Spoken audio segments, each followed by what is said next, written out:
feeling stuck lately? Like life's passing you by?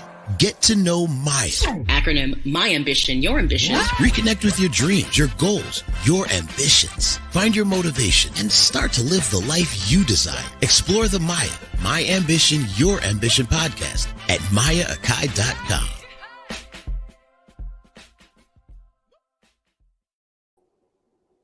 Namaste, everyone. Welcome to episode 61, which is officially the first episode of 2020 of M.A.Y.A.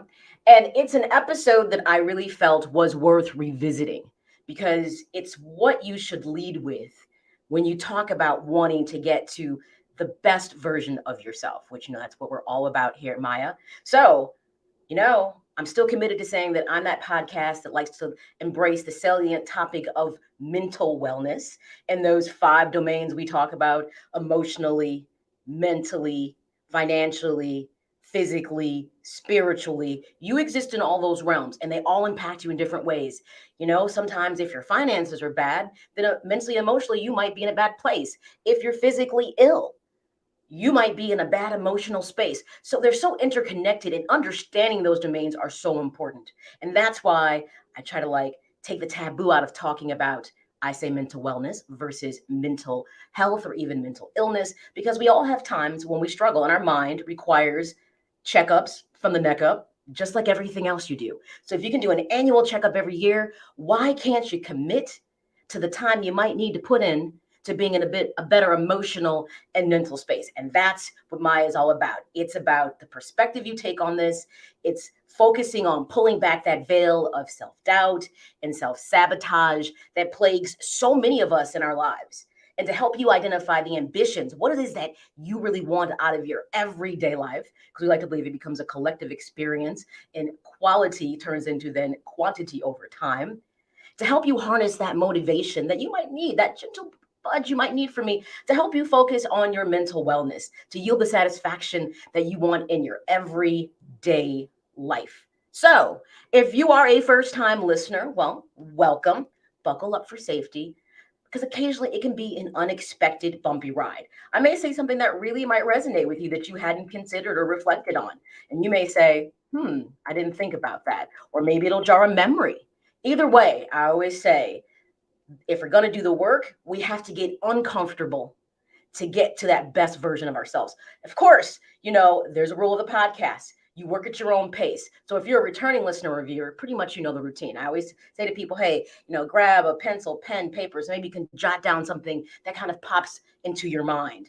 Or I say something and you might decide you want to throw me a virtual letter. That's another thing too. But either way, let's make this next 60 minutes just all about you. So if you can find that space, whether you're listening to this show as a podcast or live, so you can really focus on you, just asking for you to give 60 minutes to yourself. I always say, grab the beverage of your choice. I'm kind of being double-fisted today. I'm doing water along with some tea.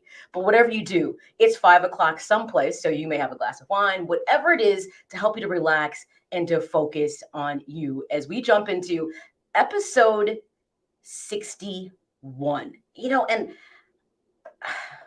I decided to revisit this because I thought it was really important to help people to differentiate some of the things that muddies their emotional and mental waters. And so I decided it was worthy of, this is the conversation that I've had in the past, but I really wanted to go back and revisit it and kind of get it in there. So as you know, when we start the show, what do? We open up our toolbox. Your M.A.Y.A toolbox. This is all the things you learn from the episodes you put in here so you can use them at a later time when you're reflecting or in a challenging situation or just focusing on being that best version of yourself. I give you things to really use on a daily basis to help you do that. So of course, what do we always take out? Should be front and center from the minute you wake up until you go to sleep. You should always have your E.I., aka emotional intelligence, on the table. Of course, if you're a new listener and you don't know the term, emotional intelligence / EI is how you are able to perceive, evaluate a situation, and control your emotions. And the higher you are on emotional intelligence, you'll find the quality of your life will be much better. So we start every show with saying, hey, you know what?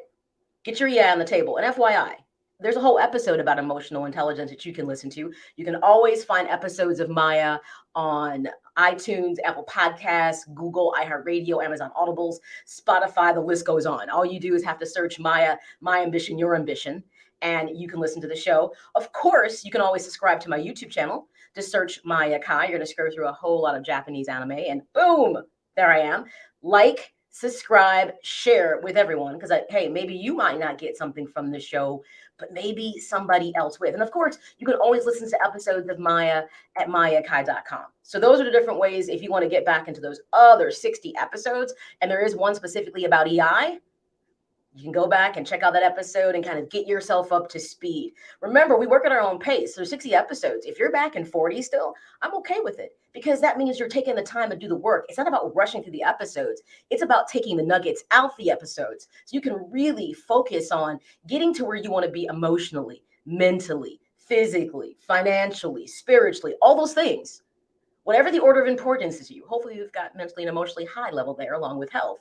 But work at your own pace. You don't have to be front and center. Though I always appreciate when people show up to the episodes when they air live. I do appreciate that.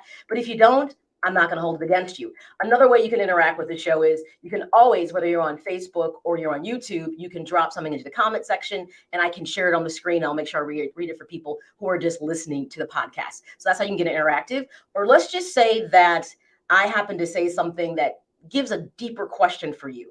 You can always send me a virtual letter, aka an email, to getinspired@mayakai.com, and I will be able to respond to it. And usually I try every several weeks to gather a couple virtual letters and actually do an episode, because I think if you're thinking that, somebody else is probably thinking it too. So that's different ways you can get interactive if you have a more pressing question that you can present to me. So let's jump into episode 61, revisiting authenticity.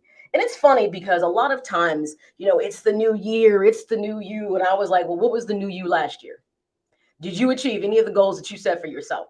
I mean, are you only doing it because it's a pattern of behavior that we get into new year? So you should come up with new things to do. Well, that's fine if you're committed to it. But if you're not committed to it, then what's the point?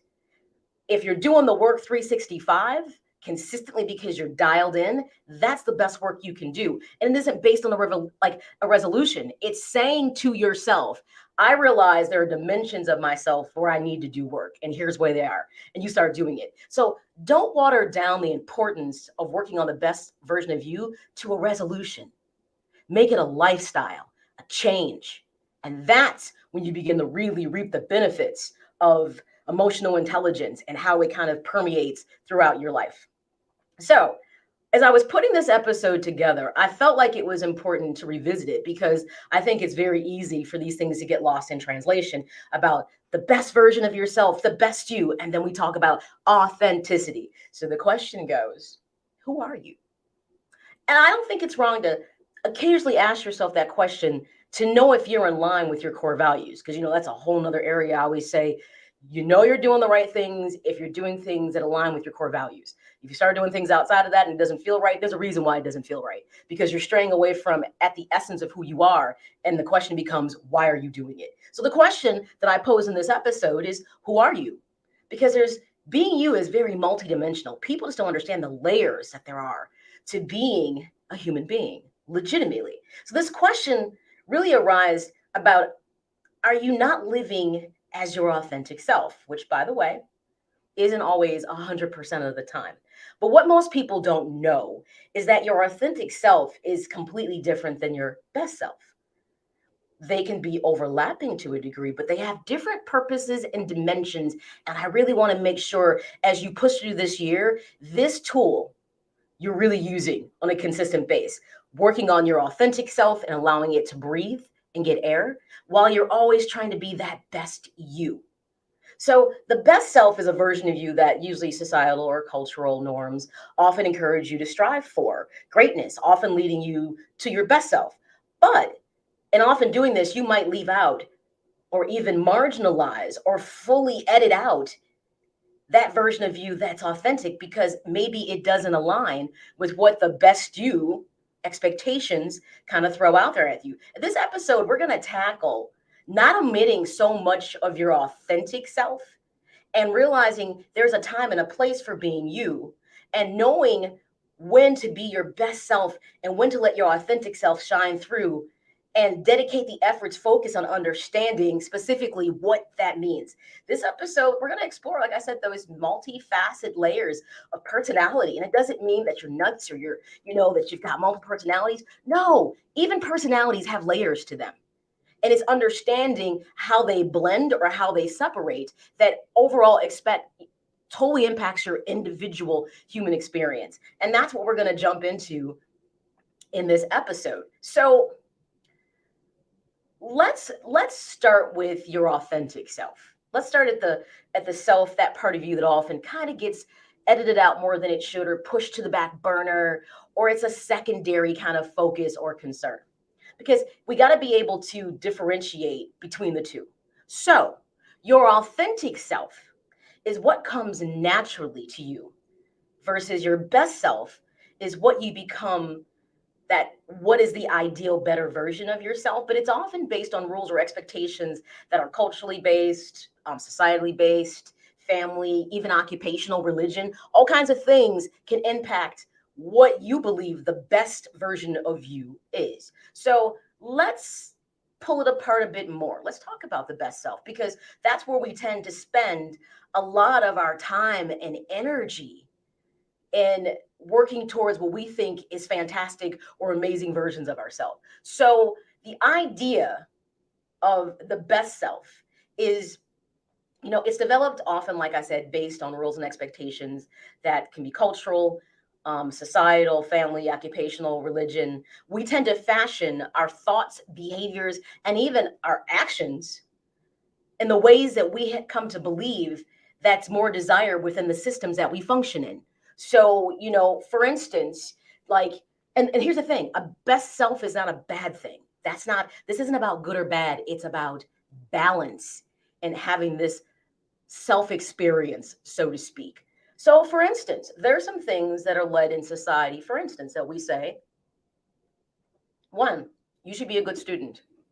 You should go to work. You should be there on time. There's always cues, and they're not bad things. You should be kind to others. You should leave. You should hold the door open for someone if they're behind you. There's all these little different social mores that we have that we say these are socially acceptable things. This then gets drilled down even deeper, because there can be cultural things that either align with that or sometimes conflict. And there can be maybe sometimes religious things that do not align and conflict with sometimes what the version of social mores, which are those expectations and rules that are deemed to be appropriate within society. So there can be things that either support within the systems you function in, family, friends, work, personal relationships, parental dynamics, all those things are impacted by this. And that's what's key to understand. So when you function in these systems, you got to kind of start to pull back the layers a little bit, and ask yourself, am I doing this because at the core of who I am, this is really, really what I want to do? Or am I doing it because it's purely what's expected of me? But to be honest, my heart really, really isn't in it. And that's a question that you legitimately have to ask yourself. My glasses are driving me crazy today. I don't know why. They're just kind of seeming awkward. But so for people watching me, I keep adjusting my glasses. So this is the kind of questions that you have to ask yourself when you're focusing on the idea of best self. How much of it is really intrinsic to you, or more of dictation from outside influences? We're all very impressionable, especially when we're young. We pull a lot of this information in, we process it, and then we try to duplicate what we think is going to be appropriate. And often the people who don't, we say, oh my gosh, this person's a wayward soul. Well, maybe they're marching to the beat of their own drum. And what's interesting, because it doesn't align with us or we don't agree with it, we think somehow they're a subpar person. But if they are living authentically, it's not for you to like, it's for them to like. And that's kind of this thing in this conversation that can be really interesting. So one of the sources that I love, and remember with every podcast, there's a podcast companion, which means you can go to mayakai.com, click on podcast resources, and you're going to see episode 61. And then you will be able to go ahead, click, and I get some additional things to read to give a bit more insight and depth to the conversation. One place I frequently go to because I love their articles, and even for me, I'm always working on the being, the best version of myself, as well as trying to integrate as much of my authentic self into that I can, is soulsalt.com. They had this really good article about what is authentic self, aka authenticity. And it's interesting because people often kind of lose sight of this, what it really means. So when you talk about the authentic self, let's give that a bit more kind of conversation within this space because it's often marginalized. It means speaking your opinion honestly in a healthy way. Okay, I'm gonna say that again. Speaking your opinion honestly in a healthy way. So don't get this confused with not having a filter, being 100, because it is about the delivery. Because if you want people to embrace your authentic self, the way you present it is really key. Two, it's making decisions that align with your values and beliefs. So if you have a strong belief about something, then your actions and your behaviors often reflect that. Three, you pursue your passions.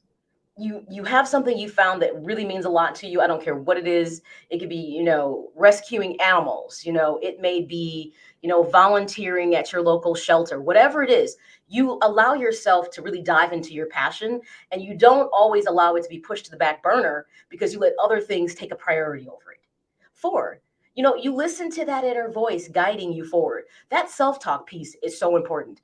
You're not nuts. It's important. It's your way of checking yourself. Sometimes the best conversations and most insightful conversations you can have is with yourself, only if you're willing to be honest with yourself. Five, allowing yourself to be vulnerable and open-hearted and transparent. A lot of people struggle with vulnerability, and I get it. Nobody wants to be sitting there feeling like I've laid it all on the line. What if I put at risk? I'm going to tell you something. Have you ever had that situation where you laid it on the line and you just felt like a burden was taken off your chest?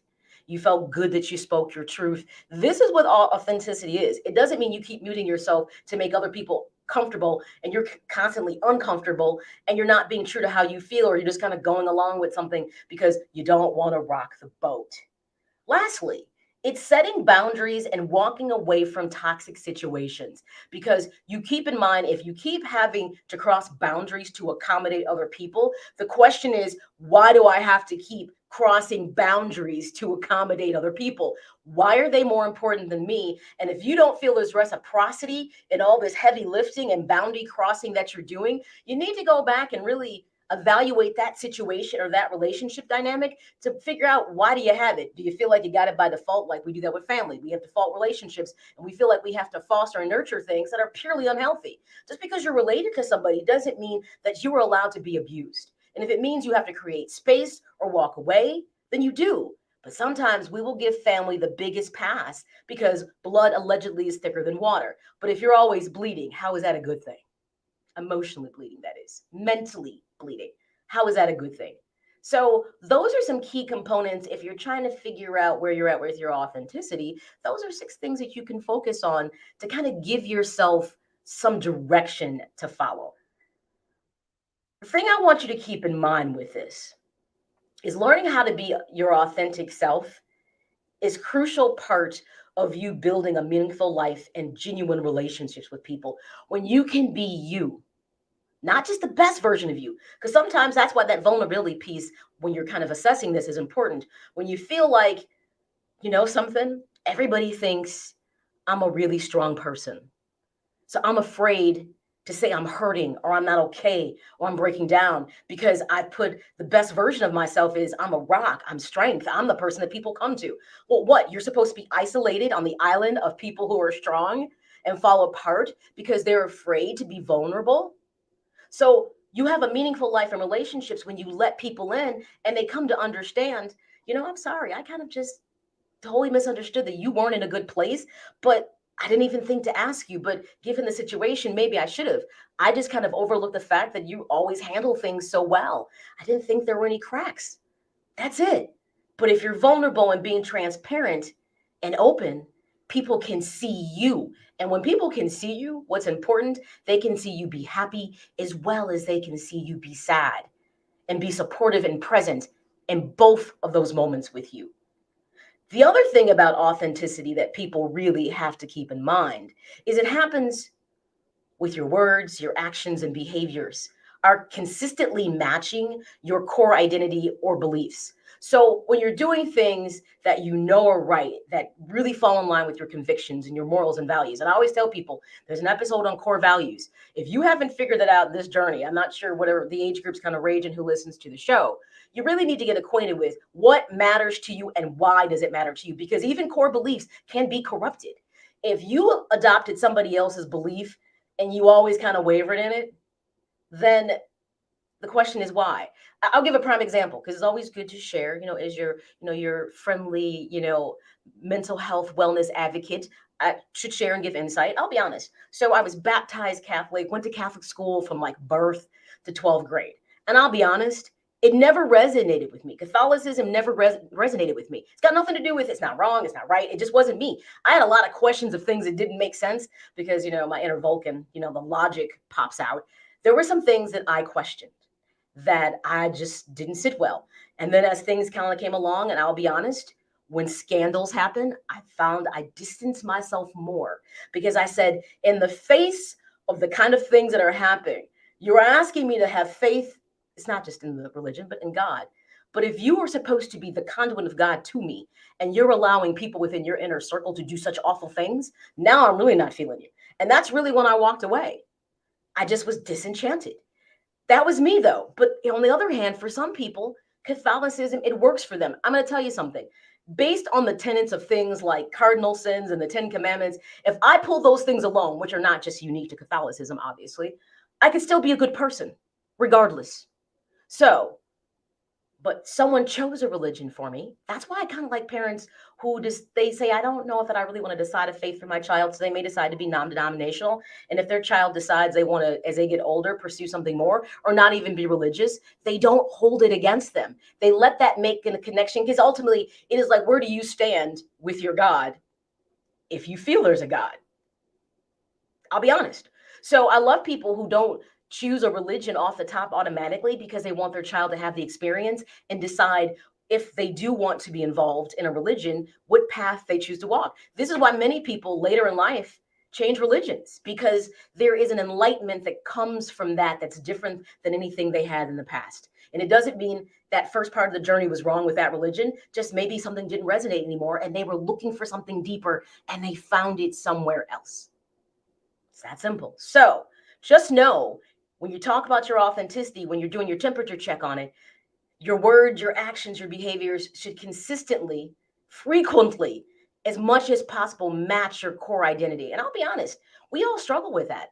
You got things that'll happen that will be the best of you, make you question yourself. You will waver in your own convictions. Your self-esteem can fall off the shelf for a bit. It happens to everybody. The strongest people make awful mistakes. Does it mean they're a bad person? No, they're human. They made a mistake. The question is, what do they do with the mistake? And if you want to evaluate your support system, something we're going to talk about a little bit differently, if people are always quick to remind you about your mess ups, you might want to question if that's the right person to be in your circle, because we all mess up, but I don't need a constant reminder. This is why I always say, be mindful what you share with people, even people you might trust. I'm serious. I know that sounds awful. I don't share a lot with a whole bunch of people. I don't. And I find that works for me because then I don't have to be mad at you because you crossed a boundary with me. And I think I've shared this story before. You're getting like some tidbits of Maya. I was friends with somebody and shared some really personal things with this person. And when we fell out in our friendship, she turned around and in the midst of an argument, like threw things back in my face. And I was like, well, this tells me a lot about you. Now, mind you, I could have come back strong as a plague with the stuff she shared with me. But that's not what you do when you allow people to trust you with their stories. And at the end, even if we could have tried to navigate that argument, I could never be friends, and we're not friends. But we could never continue on that relationship because in the heat of the moment, you did something that ultimately crossed the boundary for me, and I no longer could trust to tell you anything. So if we don't have trust within a friendship or relationship or whatever, you don't have a whole lot of nothing unless you just expect to go out, hang out with people and have a good time. And then you go back and that's it. You know what I mean? So I'm just saying be mindful and really start to evaluate relationships, even when you're dealing with authenticity and your best self, because often they can be as much of an external influence that becomes into an internal driving force. And those early relationships we forge with our parents, good or bad, friendships, good or bad, relationships, good or bad, tend to have a way to tinker with our inner workings emotionally and mentally. And we might get away from things. You ever meet a person who used to be kind, loving, open-minded, and then they've been hurt so many times they just shut down? But the thing is, are they not being their authentic self? I was working with a client who is a very sensitive and emotional person. And unfortunately, her support system likes to throw things in her face. And she goes, I've been using my emotional intelligence like we talked about, because I give people exercises to work on and how to be better at it. And she goes, I can say it's really helped me to manage my emotions better. I just really need to learn how to be less emotional. And I said, stop. I said, why do you need to learn how to be less emotional? Now, how you control your emotions, yes, we want to display them in a healthy way. But I never wanted you to take away a piece of yourself that makes you who you are. Now you're muting yourself because you're dealing with people who often bring out the worst in you. And now you're questioning something that's a good thing and you want to eliminate it. I'm like, that's not what we're doing here in our work. And she thought about it and she said, you're right. And not that it's about being right, but she said, why would that be my response? I have to change me to adjust to the fact that they're inappropriate with me. I said, exactly. You've been working on how to control your emotions and you've been doing a good job. And what's funny about it is when she was learning to control her emotions and to walk away from negative situations, then it turned into, oh, you're just running away. You don't want to talk about this. Well, it was a one-sided conversation of someone being critical and they weren't listening to her. I said, well, now you can add some layers to what you share with people. Like, I don't feel this conversation right now is very balanced. I hear you saying a lot, but I don't hear you listening to me. When you decide you want to engage in a conversation that involves both of us, I'm willing to come back to this. But right now, I'm not going to listen to criticism. There's nothing that you probably have not said to me a million times already. So I'll come back to the conversation when you're really ready to discuss something that's about my life, not yours. She said she started kicking the tires with that a little bit.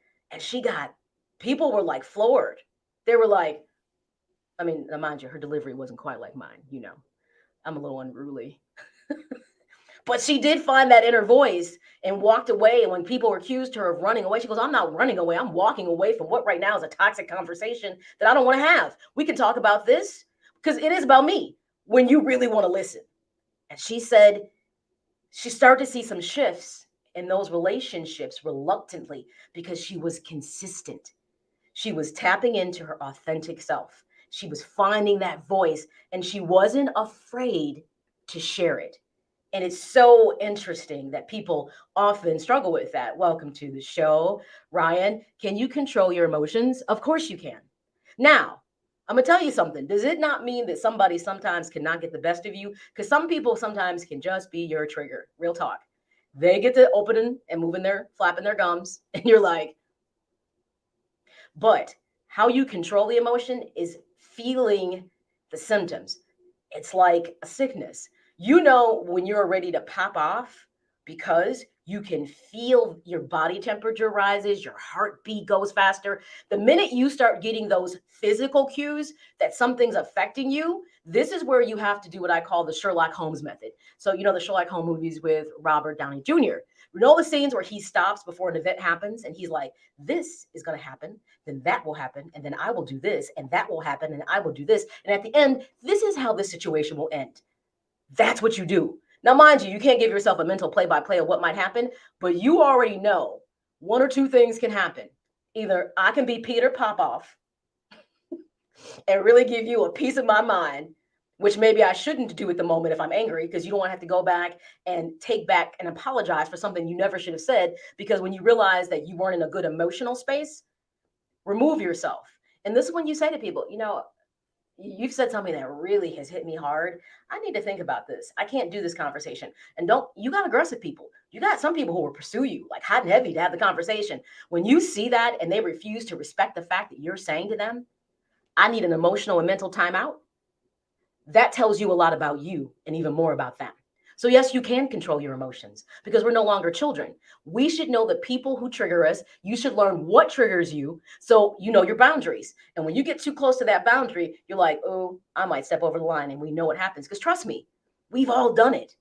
I know I've done it. And every time I've stepped back and reviewed, why did I allow that to happen? I need to respond better to this because that person isn't worthy of it. When I was having the argument with a friend, she was freaking out, spun a circle in the kitchen, acted weird. I was just like, and in my mind, I was watching her anger and the level of the conversation, and I didn't respond back. When she dropped rude and threw things back in my face that I had shared that had impacted me, I didn't respond. I saw what was happening because I was in better control of my emotions. When you let anger lead, that's the worst emotion to manage because anger will make people do stupid stuff. We've seen it, say stupid stuff. But when you feel yourself getting angry, especially if you're a person who has anger issues, and there are people who know they have anger issues, then you have to stand down and give yourself that emotional space to be able to function properly. Let's have a real talk time because I think it's always important to drop some things into perspective. Do you ever have that sense, like especially as you get older and you kind of do get more in touch with your inner self, your inner child, so to speak? Do you ever feel like edited or muted or completely like lost? Have you just ever gotten to a point in your life where maybe some things just aren't shaking out the way you thought they should, and then you start questioning everything about yourself, and you're like, I'm supposed to be doing this, but I'm not doing that. I made that mistake. Now I'm going down this path, and everything seems disjointed. Ask yourself why. Sometimes you can put a finger on it, and other times you can't. But perhaps the reason you might be feeling stuck, is I say in one of my promos, is because you're not living with purpose that aligns with your authentic self. You can't go so far off the emotion, like the authentic self grid, and really expect to be happy if you happen to notice it. You have to be able to live portions of your life in a way that does really make you happy. You have to know when to be selfish and when to be selfless. And when people call you selfish for putting self-care in the front burner because it's been on the back burner for a while, you can look at them and say, I'm sorry you feel this way, but I need to do this for me. If you don't understand that, I respect it, but it's not going to change the decision that I made, that I've got some work to do on me because I'm not in a good space right now. Sorry. Actually, no, I'm not sorry. I'm just disappointed that you don't understand. That's it. People will be quick to tell you that you are selfish when you're not doing something that aligns with what they want. That when people tell you that, you have to think about it. Like, why am I selfish? Let's put this in perspective. Well, why? I'm not doing something you want. I'm doing too much of me. By me doing too much of me, is it impeding your progress and your happiness, or is it just not enough about you? Ask yourself those questions, especially within relationships. But understand, with choosing to want to tap more into that authentic self while you're balancing out your best self, everything has its benefits and risk, people. I'm going to tell you that. So I'm not going to sit here and have this conversation like, oh no, this is no big deal, because what's the benefit of being your authentic self? Ask yourself the question. Because when you are being authentically you stay true to yourself, and you can make a decision and have greater peace with it because it aligns with what you really believe is the right thing to do. Now, unless your moral compass is way off, your true north, your true sense of understanding you is way off, that's another issue. I would say that'd be a great time to reach out and get a therapist, because that you need some you work. You need somebody to help you pull back those layers and get back to, hey, how did you get over here? How did this happen? And help you really pull apart the pieces and get a better understanding of where you came from, where you are. So then moving forward, where you want to go, you have a better understanding of what that looks like and how to get there. And yes, sometimes it means getting out your comfort zone. It's hard work. It means, doing things that may require a lot more effort. That's when you're working towards a quality you. You're worth all the things I just said. You're worth the risk of working on that best version of you, as well as making sure you allow your authentic self to shine through, especially when it's important. So when you stay true to yourself and you're being genuine who you are, that's good, because you're present in the here and now with yourself. You do what makes you happy. You're following your passions, regardless or who may be disappointed or how they may perceive it. If it makes you happy, you don't have to over explain it to people. Are you doing it because you're trying to initiate happiness for them? No. You're doing it because you're initiating happiness for you. Living a life of authenticity is a constant effort, and often it means sacrificing. And that's what hard. This is why sometimes people will dumb down their life experience and just go with the flow, because it can be really uncomfortable and they don't want to do it because of just how people give them pushback. So there's risk with everything. Roburn, hello, aloha. He's from Hawaii, tuning into the show. Appreciate an avid listener and sharer of the Maya. Maya Kai presents. I love it. So thank you for all your support. You've always been there and shared. So no, there's risks that you're gonna take when you decide to be you authentically. There's risk and benefits to everything. Now, the other piece to this puzzle that you need to keep in mind is risk you take for being authentic is something you should weigh out. Because, like I said, sometimes your authentic self is not meant to be present in the moment because it's not appropriate. Because let's be honest, are there not dimensions of our personality that we know are not really appropriate? And we know when to dial it down, put it back, put the filter on, because we know it's not going to resonate with people. But if you're not sacrificing anything, because look, understand, there's layers to your authentic self, and every piece of you may not have the same level of value or importance as other parts. You want to focus on the really important parts. I mean, you don't have to absolutely just make everything come to fruition with your authentic self, because then you're not being realistic and you're not being balanced, because we are looking to strike a balance between the best self and the authentic self. So when considering anything new, especially with the authentic self piece, because I already know there's parts of me that need to stay hidden and I'll keep them there. Seriously, I do. It's important to assess the advantages and the risk of it. And here are some things of the risk that I want you to think about when you want to lead with your authentic self. And you only alone can determine how you feel about the answers to this. Well, people like what they see. Well, they like you if you really let you shine through. So say you were kind of muting parts of your personality because you didn't think people will accept it. Does that matter if they don't like you? Well, that's up to you, because some people feel the need to be liked a lot. Like it really, that validation piece is huge for them. So for them, they will keep dialing back their authentic self because they need that validation from other people. 2, will people accept that real you? So once you let the cat out the bag, seriously, you pull the rabbit out the hat, will they accept it? You know, sometimes you hear this conversation when people struggle with wanting to share their sexuality. Like say someone is lesbian or gay, they struggle with coming out. You know why? For these first 2 things. Will people still like me, and will they accept me? And this is why it's a journey for many people to get to a point where they can really be who they are, because they understand the risk, but they understand I'm risking me not being happy. And if these people can't accept me, then so be it. And that's one of those conversations that pops in my head that people struggle with when they have to share something, you know, that people really may not like. You know, will people judge you? Yes. Human nature, we all judge. Anybody who says, oh, I don't judge anybody, you're lying. Right there, I know you're lying. We all judge people on some level. It doesn't mean it's always malicious, but you know, you've looked at someone like, oh, why'd she put that on? That's not right. It's not right to me, and it may look absolutely nuts. Seriously. But if that person is walking in confidence, okay, to hell what Maya thinks, because they managed to do it. I'll tell you, I'm not a huge risk taker with fashion, because I'm not trying to walk out the door and look crazy. Seriously. This is not me. But other people will totally push the envelope because it's part of their expression, and that's good. Will your feelings be hurt if people don't like, accept, and they're judging you? Can you take the backlash or the emotional overwhelmingness can come with people not accepting that you present a part of yourself that they didn't know? And then here's what's more important. If all these things are going to impact you, you could lose control of relationship dynamics, things of that nature, because you can't control everything. You can't control how people respond to your authenticity. And honestly, overall, we're way more vulnerable than we want to admit that we are. Real talk, not even putting it on the screen. Anybody who says, I don't care what people think. Yes, you do. Everybody cares what somebody thinks. They may not just care about what everybody thinks. So that's something that people really need to keep in mind, because when you are attempting to navigate the ever-consuming best version of you, often it's because we're often motivated by acceptance, validation, affirmation. We will act in ways that, like I said, fit into those social and cultural guides and religious, workplace, whatever the case may be, family expectations. and be less present with if those things work for us.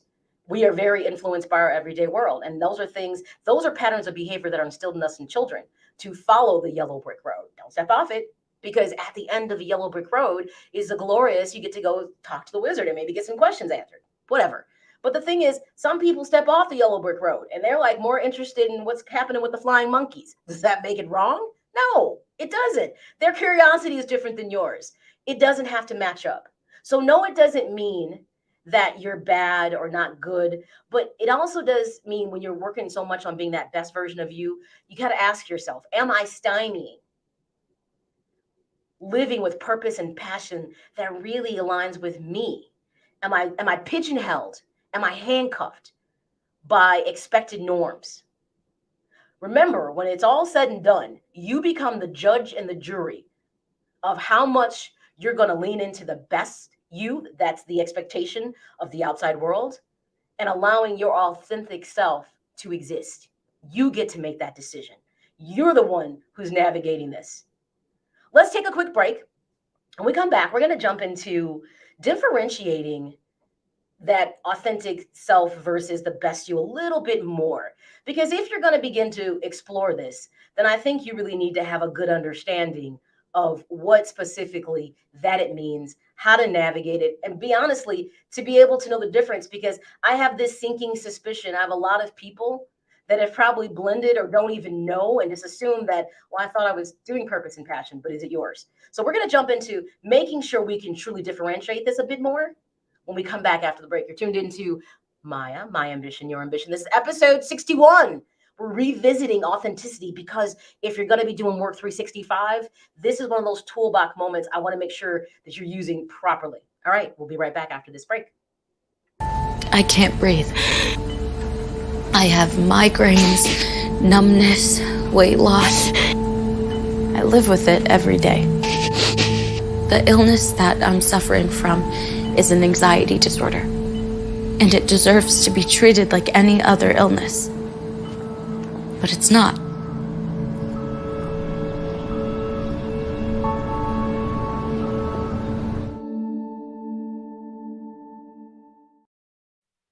Stepping out of bed. It's easy to take for granted. You work, eat, play, sleep, and get out of bed the next morning. Seems simple.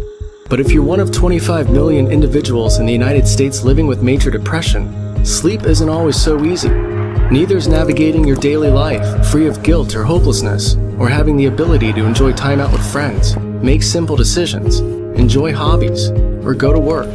Major depression is the leading cause of disability across the United States, and without treatment, the frequency and severity of symptoms tend to increase over time. However, there is hope. Major depression is treatable, and there is no one-size-fits-all approach. Today, there are a variety of treatment options to choose from. The key is to get an evaluation and find a treatment plan that is right for you. Free education, information, and support programs are available. You are not alone. We can help.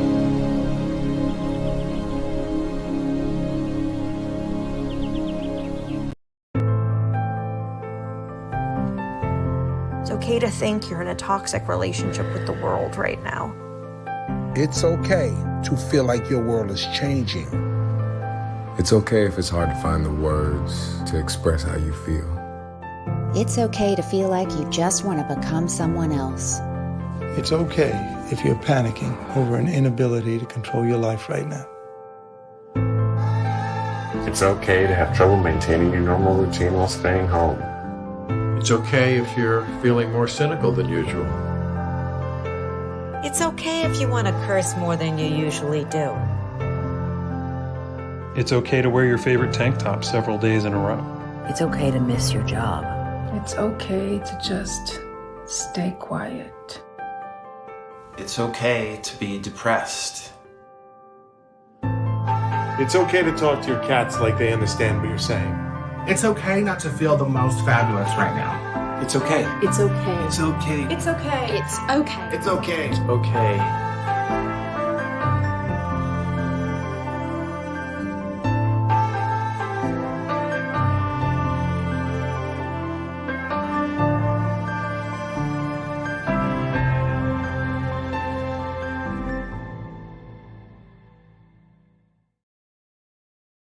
Whether you're on the go or listening on your cell phone, tablet, or laptop, you can find the show in the iTunes, Google, and iHeartRadio platforms. With all due respect, I believe this is going to be our finest hour. Just search Maya, My Ambition, Your Ambition, and get ready to be inspired and motivated to harness your ambition.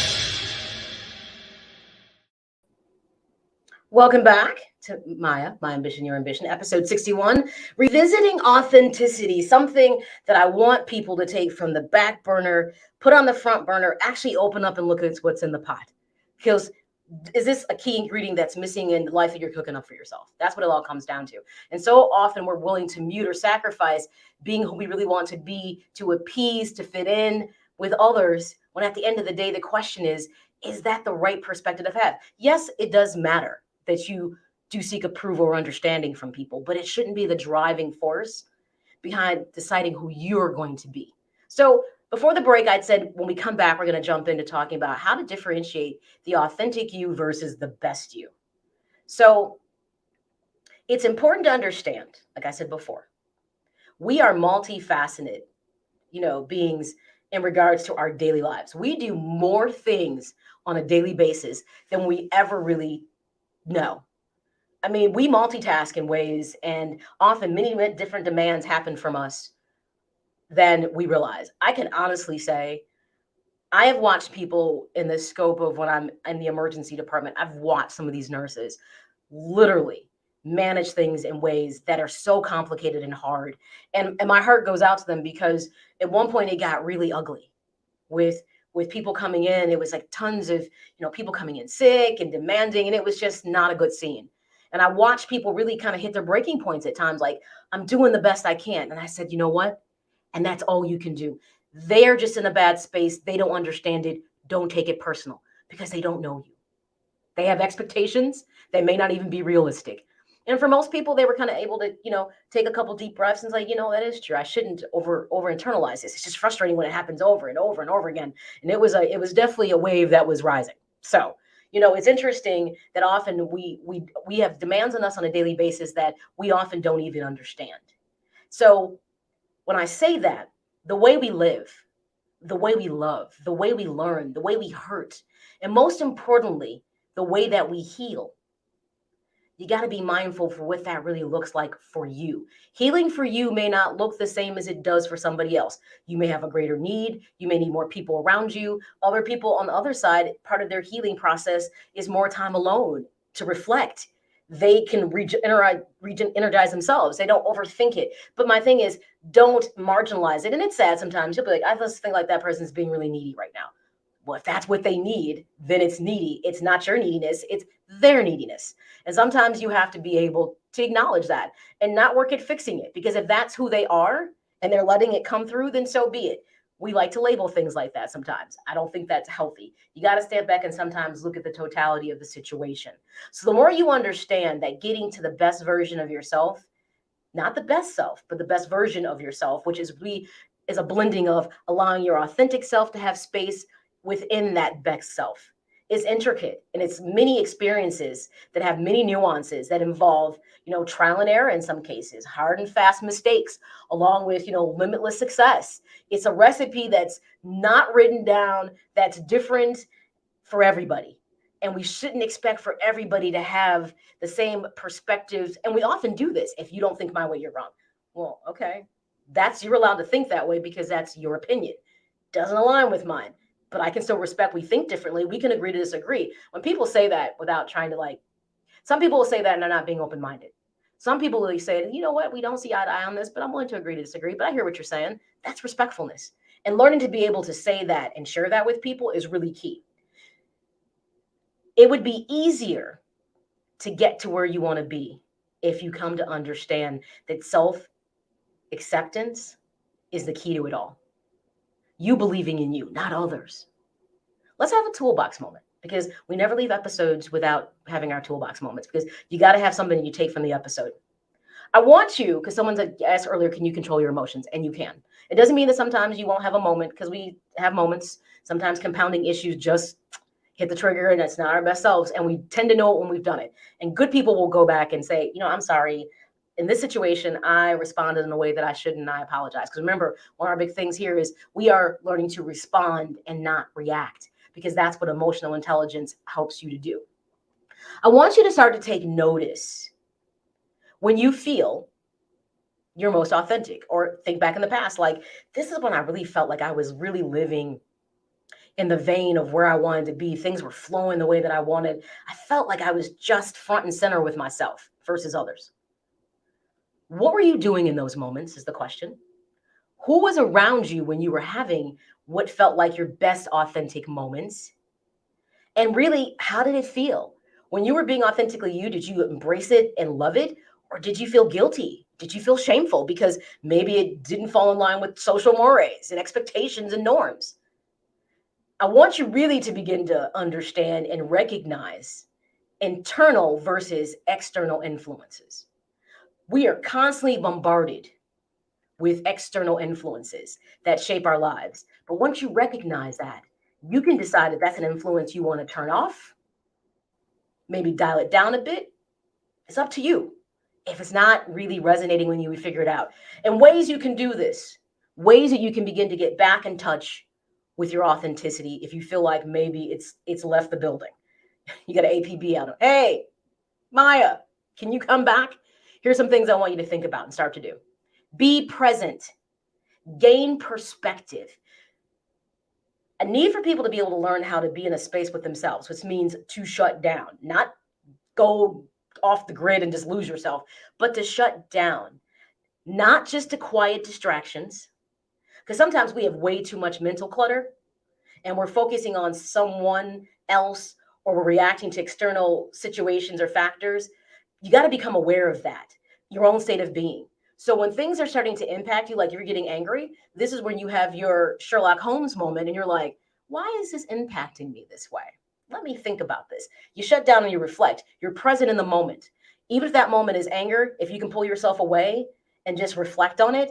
I always tell people, remember we talked about emotional marinating? That's one of my Maya-isms. Yes, even negative emotions have a purpose. You have to take the time to figure out why they exist. How did this come to be? Because then it helps you to navigate those situations better in the future. And the more you work on this consistently and daily, the more it will become a habit and it can be natural to you. You also need to assess, I talked about this a little bit earlier, your social support and networks. I had a friend who, again, we're not friends, but our relationship just changed over time, who would always say, people come into your life for a reason or a season. Putting that in perspective when friendships end, or whatever the case may be, is really important. Like, maybe this person was just front and center in this time of my life just for this very reason. So our relationship didn't move on to that next level or this or that, but did I get something really good from it? That's the key thing. These glasses are driving me crazy today. Sorry.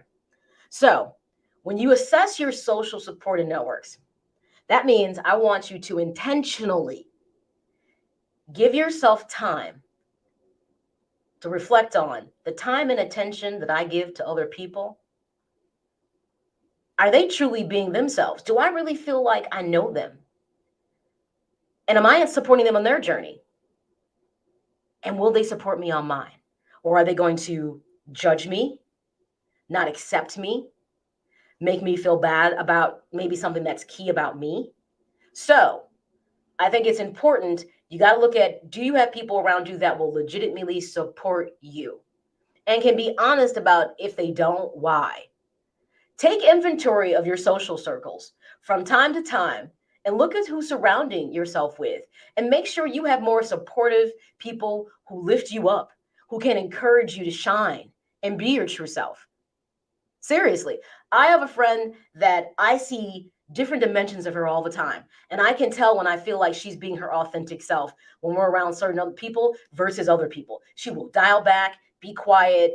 She's got a very bubbly personality, and people have misjudged it. She's a kind-hearted, very good person.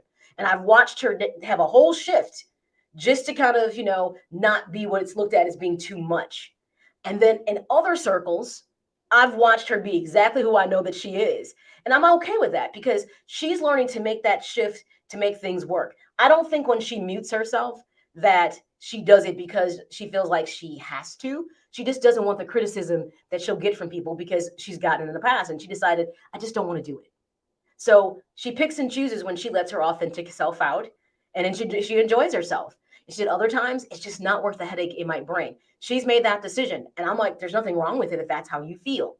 Something else I want you to do is to make the effort daily to get in touch with you. So often people cannot make time for themselves, but they can make time for everything else in their lives. Well, if we remove you from the equation, does that life keep moving on without you? It probably does. So how about you carve out some time for you, because you should be a top priority for yourself. Because when you are in the best emotional, mental, spiritual, financial, physical space, that tends to really permeate through the rest of your relationships. So work on daily allowing parts of your authenticity to come out. I'll be honest, sometimes authenticity can feel like a big abstract concept, but when you really look at it, it comes down to your day-to-day actions. Do they really align with who you are? Because oftentimes, have you ever been sitting in a conversation and somebody says something like, I'll give you a point about, and I also feel like I can be honest with this person. I work with somebody who, within our circles, can say things that we can laugh at, and I won't find offense to it.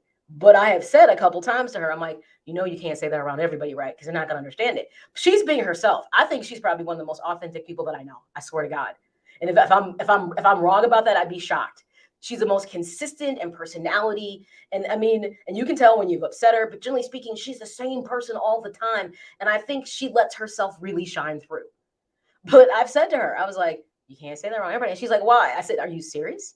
I said, because you know why? There's consequences. This is when you have to dial back your authentic self, because you can't control consequences if it doesn't fit into a culture with people, like work cultures. How many people have gotten in trouble for saying things at work they weren't supposed to say? And they might have not even said it to the person who was offended. They might have just been in earshot and went back and complained. And then that person got in trouble. They're like, I wasn't even talking to that person, but you said it and they heard it. So this is when you have to know when you can be authentic, you can be true and let it out, and when you have to put it away or dial it back a bit. And that doesn't mean that you're not being true to yourself when you realize maybe the situation is not appropriate for you to come shining through like, a big spotlight.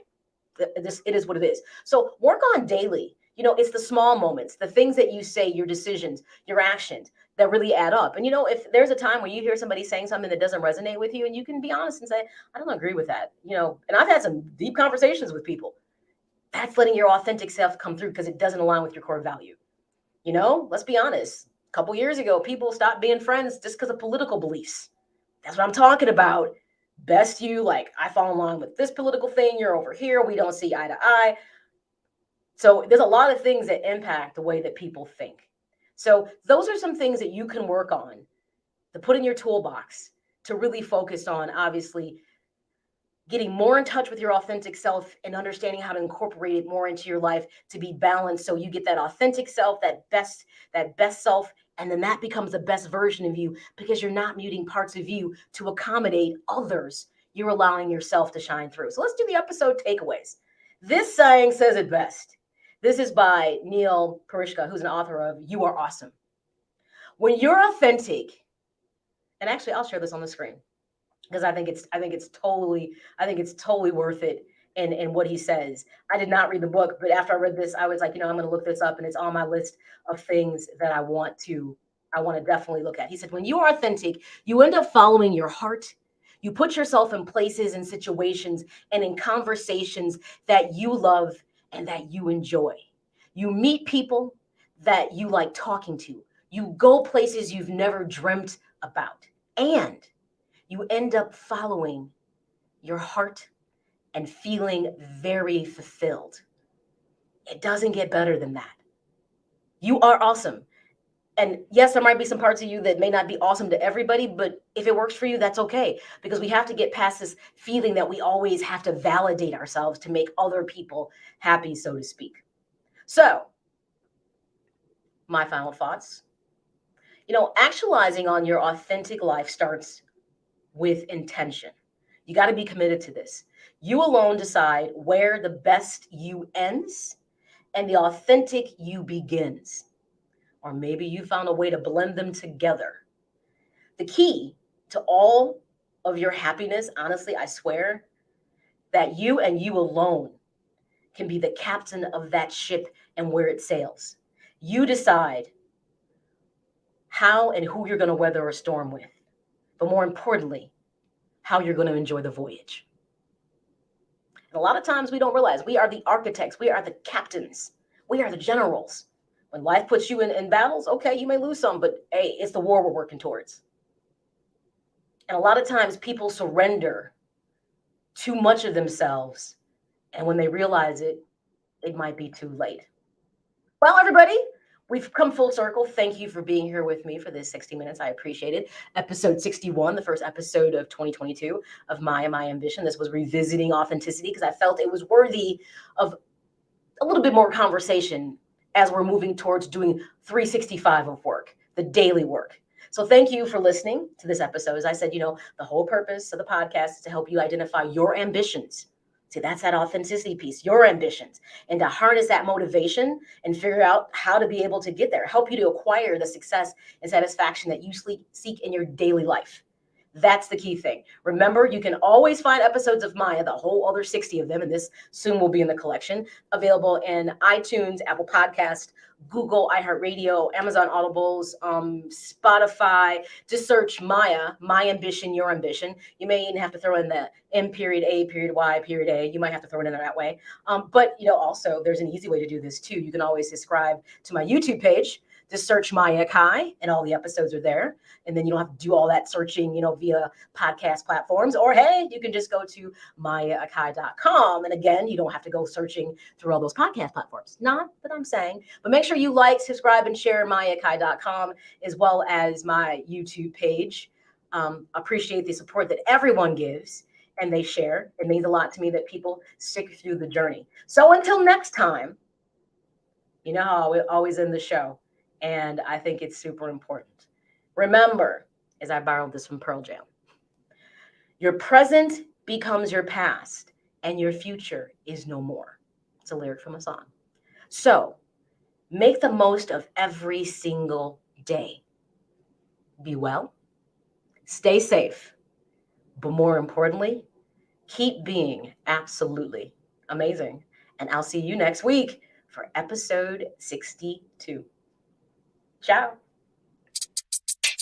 Get inspired, get motivated with M.A.Y.A and the M.A.Y.A, My Ambition, Your Ambition podcast. Something that I take pride in is trying to be forward thinking outside the box, challenging myself. And as I challenge myself, hopefully I challenge you. Find M.A.Y.A on Twitter and Instagram at M.A.Y.A_Akai. On Facebook at M.A.Y.A Akai Presents. We're going to talk health, wealth, fitness, mental health, financial, lots of different things that can empower you as you seek out the ambition that you're pursuing.